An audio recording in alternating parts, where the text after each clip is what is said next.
The province of Apayao is a part of the Luzon Island Group in the Cordillera Administrative Region or CAR.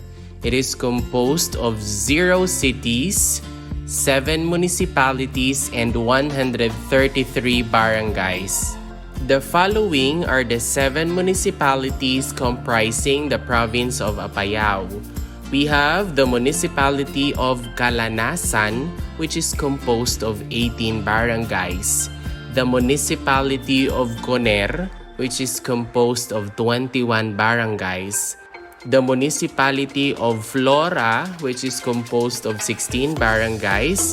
The municipality of Cabugao, which is also the provincial capital or the provincial center, is composed of 21 barangays.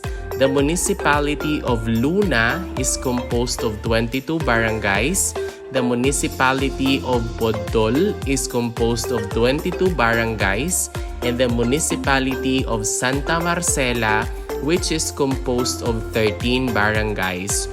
All in all, once again, there are 7 municipalities in the province of Apayao, and it is composed of 133 barangays. Once again, the following are the 7 municipalities in the province of Apayao: Municipality of Calanasan, Municipality of Coner, Municipality of Flora, Municipality of Cabugao, Municipality of Luna, Municipality of Bodol, and the Municipality of Santa Marcela.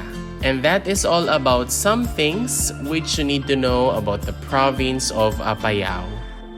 If you learned something new from this video, please don't forget to click like, leave a comment, and subscribe. Moreover, you might also want to watch the next video on the screen. Maraming salamat, thank you for watching, and see you in the next video.